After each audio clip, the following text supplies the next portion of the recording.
Father Earth finally destroyed, Mother Earth took his place as protector of humanity, and her first act was to restore the Earth back to its former glory. With this, humanity finally flourished once again, and it seemed, for the time being, her work was done. However, as the centuries passed, she grew more and more distant from the Pures, as they were capable of having children, while she could not. And so, with her loneliness growing day by day, she flew off into space to find the solitude that she needed. Not wanting to stray too far from the humans that she sought to protect, Mother Earth made her home on the moon, and spent many countless days and nights there, staring off into space. It was said in this period of solitude, she finally had a revelation that would change everything. And so off to Earth she went once again. And in a blinding flash, it was over.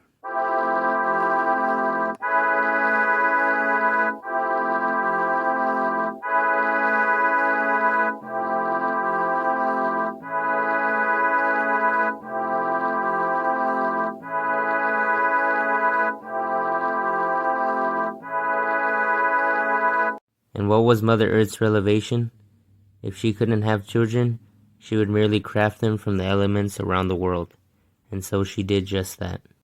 They were named the elementals as they were born from the earth itself, and crafted by their mother. Going in alphabetical order, Sun was the elemental of acid, and as such he could control and manipulate it to his will. Next up was his sister Kuki, who was the elemental of the air. Next up was her brother Nensho, who was the elemental of combustion. As such, he could charge particles and have them explode, or fire off beams that would combust. Next up was his brother Kesho, who was the elemental of crystals, and as such could manipulate them to any degree, always sporting his quartz glasses. On the less upbeat side of things, we have the elemental of dark and shadows, who was known as Karai and often kept to himself. Next up was Gensui, who was the elemental of decay, and had the ability to decay things to any degree he desired. Next up was his sister Roku, who was the elemental of the earth, and often got into sparring matches with the other partials of the earth. On the more relaxed side of things, we have Dansei, who was the elemental of elasticity, and could manipulate the elasticity of any object she desired, though she was more known for having a sweet tooth. Next up was her sister Chi, who was the elemental of energy, and could manipulate any forms of energy she desired, and was also known as being the most energetic. On the harder side of things, we have Hono, who was the elemental of fire, and was often said to be very hard on his siblings, as they can be rather dangerous. Next is his sister Gasu, who was the elemental of gas, and often at times wore a gas mask, even though it wasn't necessary. Rather, she liked how it looked on her. On the more destructive side of things is her sister Hiku, who was the elemental of gravity, and loved to squish things, big and small. Next up was her brother Raito, who was the elemental of light, and the polar opposite of his brother Karai. Next is the elemental of electricity or lightning, also known as Ina. She's actually the only elemental to have a middle name, and it's actually Zuma. Next is Jiki, who was the elemental of magnetism, and could manipulate and control magnetic fields to any degree and or size. Next up was her brother Ankin, who was the elemental of matter, and as such had complete mastery over atoms, and could rearrange and reform them into anything he wanted. Next up is the elemental of metal, also known as Tetsu, and he was often mixed up with his sister Jiki, as her magnetic fields can also manipulate metal, though not to the same degree he can. Next up is Kokoro, who was the elemental of the mind, and as such, could use his psychic abilities to do nearly anything, though he would mainly just use it to play pranks on people. Out in space, you can sometimes see his sister Suki, who was the elemental of the moon, and was often noted as having crescent-shaped hair. Off taking a nap somewhere is her sister Shida, who was the elemental of all plant life, and was actually the one that invented the hammock. Next up was her sister Suna, who was the elemental of sand, and often built very complex and grand structures in the desert. Her brother Saizu, also known as the elemental of size, had the ability to manipulate the size of any object he wanted. He often spent time with his brother Otto, who was the elemental of sound, as he could copy any tune or music that he heard just by whistling. Usually flying around in the vastness of space in her free time, Kukan was the elemental of space and was able to open up portals anywhere in space and manipulate it however she pleased. And speeding around the planet at speeds that even light can't follow was the elemental of speed, also known as Sokudo. Far off into space where human eyes can't see is Taiyo sunbathing in front of the sun, as of course she is the elemental of the sun itself. Caught in yet another paradox was Jikan, who was the elemental of time and could manipulate it however she liked, though the peers did warn her to be careful. Next up was her brother Mizu, who was the elemental of water, and often froze it in his hair to form it in a shape that he liked, and it's often joked that he created frosted tips doing this. Finally, when her work was done, Mother Earth had to find a way to ensure that all her children would stay in line. And so, she decided to craft one last child. Using the leftover bits and pieces from her other children, she crafted a daughter and named her Anba. However, unlike her siblings, she wasn't an elemental of a single thing, rather all of them, and could control any element she desired.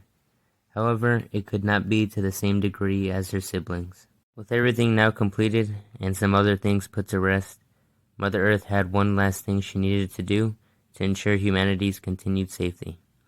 And so, she gathered 4 of her children and gave them a task. Going forward, she would be responsible for protecting Earth on a planetary level, such as earthquakes, floods, and other natural disasters, while Suki would watch over Earth from a lunar orbit, such as watching out for asteroids or any other calamities that might hit Earth, unbeknownst to the humans. Taiyo would watch from solar orbit, which included the entire solar system, such as any rogue planets or any civilizations that might try to harm the Earth. And in stellar orbit would be Kukan, watching everything beyond the solar system, such as gamma ray bursts, more asteroids, or any other thing that might crash into the Earth. And Mother Earth watched from near orbit as her children went to work protecting and guiding humanity along. And she was finally content with the way things were, and as such, this is how things would remain for a long time.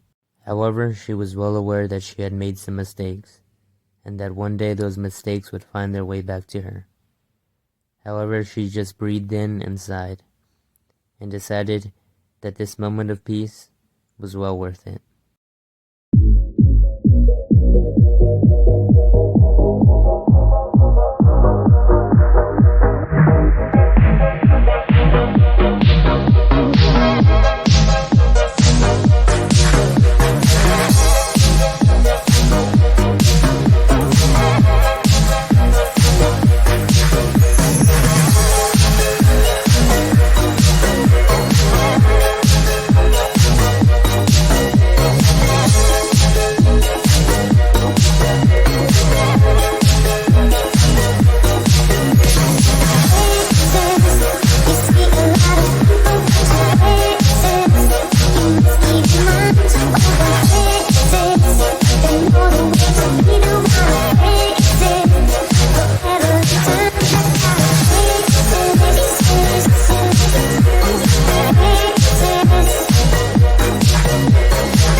And once again, another shout out to my coworker Lindsay for this amazing concept art of one of the characters.